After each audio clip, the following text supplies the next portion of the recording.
ಎಲ್ಲರಿಗೂ ನಮಸ್ಕಾರ. ಇವತ್ತು SATSನಲ್ಲಿ ಸ್ಟೂಡೆಂಟನ್ನು ಯಾವ ರೀತಿ ಪ್ರಮೋಟ್ ಮಾಡಬೇಕು, ಆಮೇಲೆ ಸ್ಟೂಡೆಂಟನ್ನು ಇನ್ ಮಾಡ್ಕೊಳ್ಳೋ ರೀತಿಯನ್ನು ತಿಳಿದುಕೊಳ್ಳೋಣ. ಫಸ್ಟು ಸ್ಯಾಟ್ಸನ್ನು ಲಾಗಿನ್ ಮಾಡಿರಿ.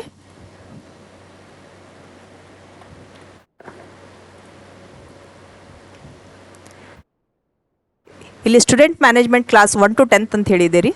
ಇಲ್ಲಿ ಪ್ರಮೋಷನ್ ಡೀಟೇಲ್ಸ್, ಪ್ರಮೋಟ್ ಸ್ಟೂಡೆಂಟ್ ಅಂತ ಹೇಳಿ ಕಾಣಿಸ್ತಾ ಇದೆ ನೋಡಿರಿ. ಇದ್ರ ಮೇಲೆ ಕ್ಲಿಕ್ ಮಾಡಿ. ಇಂದು ಪ್ರೈಮರಿ ಸೆಕ್ಷನ್ ಇತ್ತು ಅಂದರೆ 1 to 7th ಕ್ಲಾಸನ್ನು ಪ್ರಮೋಟ್ ಮಾಡಬೇಕು. 1 to 1ನೇ ಕ್ಲಾಸ್ ಇದ್ರು ಅಂದರೆ ಅವರು ನೆಕ್ಸ್ಟ್ 2ನೇ ಕ್ಲಾಸಿಗೆ ಹೋಗ್ತಾರೆ. ಆಮೇಲೆ 2ನೇ ಕ್ಲಾಸ್ ಇದ್ರು ಅಂದರೆ 3rd ಕ್ಲಾಸಿಗೆ ಹೋಗ್ತಾರೆ. ಈ ರೀತಿ ಒಂದೊಂದು ಕ್ಲಾಸಲ್ಲಿ ಪ್ರಮೋಟ್ ಮಾಡಬೇಕು ರೀ ಅದನ್ನು. ಈಗ ಇಲ್ಲಿ ಯಾವುದಾದ್ರೂ ಒಂದು ಕ್ಲಾಸನ್ನು ಸೆಲೆಕ್ಷನ್ ಮಾಡ್ಕೊಳ್ರಿ.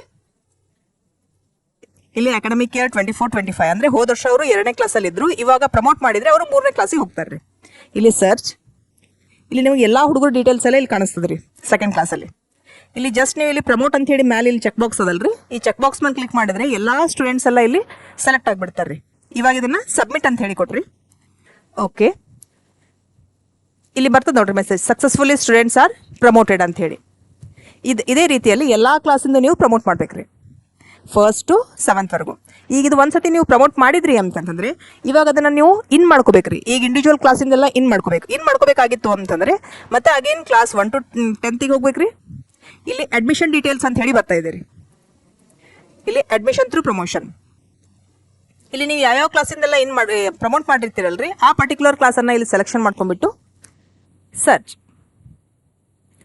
ಇಲ್ಲಿ ನಿಮಗೆ ಈ ತರ ಡಿಸ್ಪ್ಲೇ ಆಗ್ತದ್ರಿ. ಇಲ್ಲಿ ಇದರಲ್ಲಿ ಅಡ್ಮಿಟ್ ಅಂತ ಹೇಳಿ ಇರ್ತದ್ರಿ. ಇಲ್ಲಿ ನೀವು ಅಡ್ಮಿಟ್ ಮೇಲೆ ಕ್ಲಿಕ್ ಮಾಡಿದ್ರೆ ಇಲ್ಲಿ ಸೆಕ್ಷನ್ ಕೇಳ್ತದ್ರಿ. ಇಲ್ಲಿ ಸೆಕ್ಷನ್ ಹಾಕೋಬೇಕು. ಆಮೇಲೆ ಲ್ಯಾಂಗ್ವೇಜ್ ಗ್ರೂಪ್ ಕೇಳ್ತದ್ರಿ, ಲ್ಯಾಂಗ್ವೇಜ್ ಗ್ರೂಪ್ ಹಾಕ್ರಿ. ಇದು ಕನ್ನಡ ಮೀಡಿಯಂ ಇತ್ತು ಅಂದರೆ Kannada English Hindi, English medium ಇತ್ತು ಅಂತಂತಂದರೆ ಇಂಗ್ಲೀಷ್ ಕನ್ನಡ ಹಿಂದಿ, ಅದು ನಿಮ್ದು ಅಕಾರ್ಡಿಂಗ್ ಟು ಸಬ್ಜೆಕ್ಟ್ ಕಾಂಬಿನೇಷನ್ ಏನಿರ್ತದಲ್ರಿ ಅದನ್ನು ಹಾಕ್ಕೊಂಡು ಕನ್ನಡ ಇಂಗ್ಲೀಷ್ ಹಿಂದಿ ಹಾಕ್ಕೊಂಡು ನೆಕ್ಸ್ಟ್ ಇಲ್ಲಿ ಸಬ್ಮಿಟ್ ಕೊಟ್ರಿ. ಅದು ಕೇಳ್ತದೆ ನಿಮಗೆ do you want to submit ಅಂತ ಹೇಳಿ, ಅದಕ್ಕೆ ಓಕೆ ಅಂತ ಹೇಳಿ ಅಂದರೆ ಇಲ್ಲಿ ನಿಮಗೆ ಬರ್ತದೆ ನೋಡ್ರಿ. ಈ student name is enrolled successfully, ಆ ಪರ್ಟಿಕ್ಯುಲರ್ SATS ನಂಬರ್ನು ಇಲ್ಲಿ ಸ್ಯಾಟ್ಸ್ ನಂಬರ್ ಇಲ್ಲಿ ಡಿಸ್ಪ್ಲೇ ಆಗ್ತದೆ ರೀ. ಈ ರೀತಿ ನಾವು ಪ್ರಮೋಟು ಮಾಡ್ಬೋದು. ಆಮೇಲೆ ಪ್ರಮೋಟ್ ಮಾಡಿದ ತಕ್ಷಣ ಆ ಪರ್ಟಿಕ್ಯುಲರ್ ಸ್ಟೂಡೆಂಟ್ಸನ್ನು ಇನ್ ಮಾಡ್ಕೋಬೇಕ್ರಿ.